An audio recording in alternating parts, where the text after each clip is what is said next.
channel. Welcome, No Press fam, to another season or another year of the May E event, May E25. And unfortunately, I cannot be on viewership right now because, I'm very busy. Got a lot going on. I wish I could be on video, but unfortunately, I'm just going to have to give you my voice as the entertainment for this event. Now, we're kicking things off in our event with a match that's always started the show. From May 23 to May 2024, and that's the gear match. The gear match is quite simple. This battle is based on who between the opponents has the most impressive equipment, such as weapons, armor, and even vehicles and aircrafts. I'll start off by writing you all their backgrounds in the field, making arguments on both ends, and then explain why I selected the winner. Here we go. Let's start off with Black Panther. In this corner, the King of Wakanda, representing Marvel Comics, T'Challa aka Black Panther, a man who possesses a metal material like no other called vibranium. With this material, he managed to create countless purposes to either offense or defense. He has a suit entirely made out of it, and putting it to good use, as the material allows him to receive countless blows from his competitors, only for the material of the suit to absorb it as energy, and with it, can now deliver even much more of a powerful clapback at them. Not only is the suit durable to withstand many attacks, but the technology built into it is next level stuff. Vibranium microweaved mesh allows objects coming with force or momentum to be slowed down or stopped altogether in its tracks. Energy daggers made out of actual kinetic energy, being able to cut your way out of a jam or toss one to deliver a deadly blow. Either way, these daggers definitely come in handy. He has a cloaking technology to hide from adversaries in plain sight, and if they were to spot him, not to worry, he has energy shields to back him up. And if that's not enough defense, he has teleporter built in. Mind you, it can't go long distance, but enough to catch his breath, you bet. He also has a super genius intellect himself, being able to create tech or think his way out of an intense situation on such short notice. He has weapons, traditional backgrounds that are modified in today's current technology advancements. A spear designed to assist the fighter during a fight rather than just relying on skills from the warrior. Daggers that can pierce through anything from either kinetic energy or actual vibranium metal. He has swords modified to shields, clubs, quivers, and arrows, the works. Claws made of vibranium that even these bad boys are capable of melting other metals. He even at one point possesses the ebony blade and even the infinity gauntlet. Yeah, the infinity gauntlet. In his possession, he has the brawler, a gigantic mechanical beast used as the last resort against invaders of the nation of Wakanda. Holopods, sorry if I said that wrong. A device designed to create an illusion against foes, making direct targets into several scattered targets.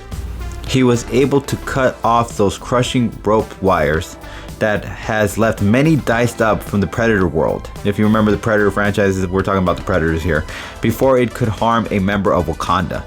Black Panther's vibranium material is much stronger than Predator's metal. He proves this by throwing a single blade at one of the Predator's chests and ends him with no issue, including the Predator's armor. He's defeated others with superior tech as well, like Namor and Doctor Doom. That's right, both of these guys attempted to invade Wakanda and failed thanks to the warriors and the tech they possessed. They even defeated an alien invasion without any prep time or knowledge of it.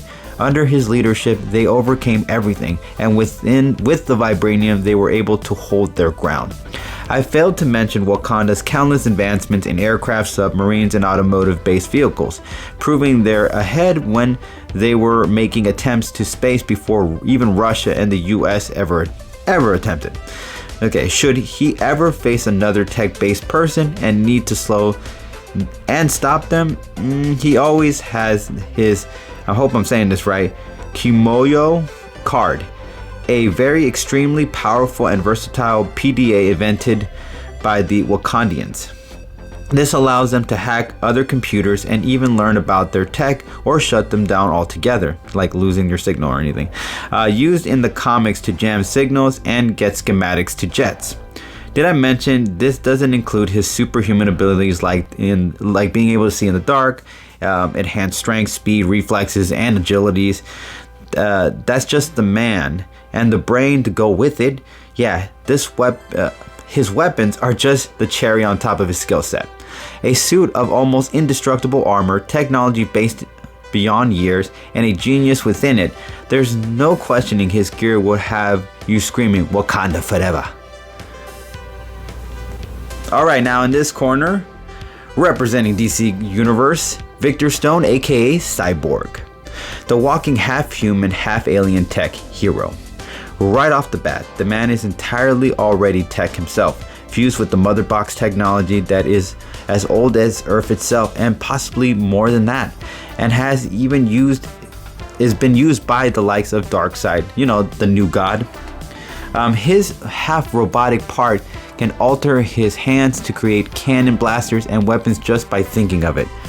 He can create boom tubes, which is a form of teleportation, or just fly out of a struggle with his built-in rocket packs on his feet. Not only does he have a supercomputer of a part of him, he's also a genius of his own, complementing the two's capabilities to use in each strategy in the book, whether robotic or human-based. He can plug into every computer on Earth, which in the real world suggested that could be over 2 billion computers. He can merge his body with other mechanical machines like a car. In this form, he practically upgrades himself each time. If you were even to cut a part of him off, or damage him in any way for that matter, he does have the ability to repair himself. His blast cannons have the might to KO Shazam and even Jon Stewart Ultraviolet Lantern.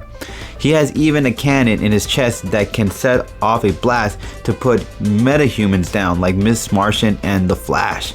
If he were to let himself take in the mother box technology to an almost complete takeover of himself, he turns into Cyborg 1 million, and in this form can tamper with the multiverse itself. A gear like that outweighs almost anything mankind has been able to create as a dangerous weapon.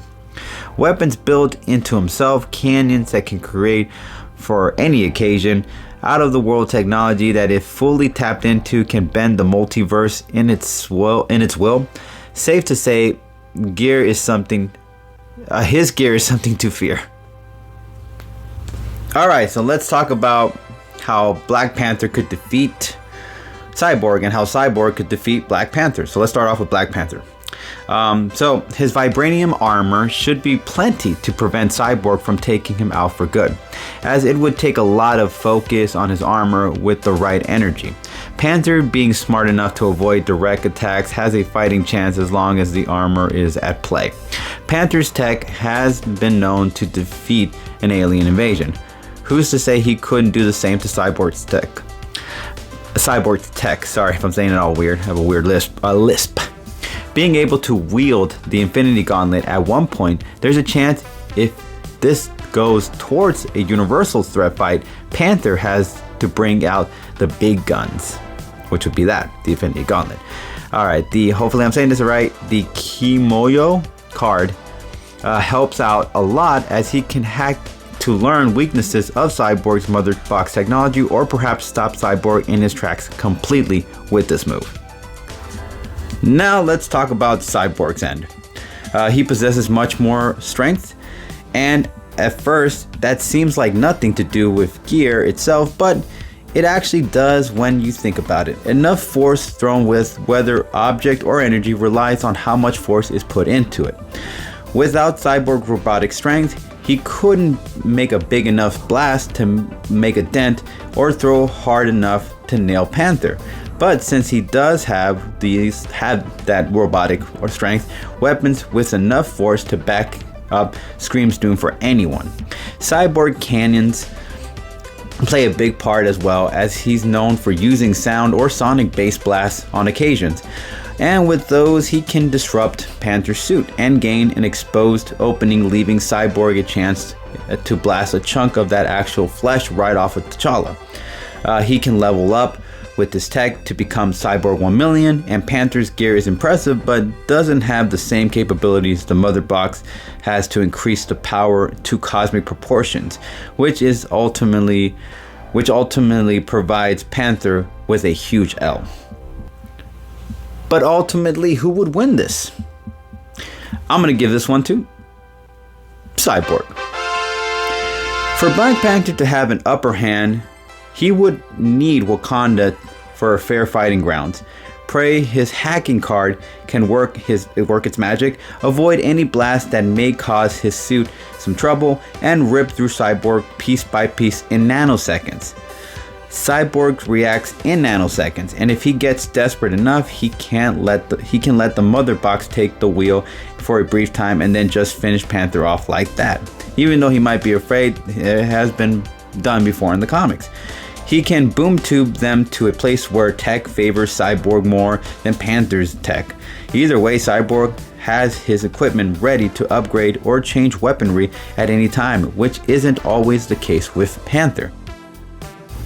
Alright guys, share your thoughts about this episode down in the comments. Appreciate you, No Press fam, keeping it 800 subs. Peace. And as always guys, if you guys enjoy our content, you know what you guys can do. You can share, you can like, or you can subscribe to our channel. When you guys subscribe to our channel, you know what you do. You guys are building our empire and allowing us to provide you guys with even much more greater content for you guys to enjoy.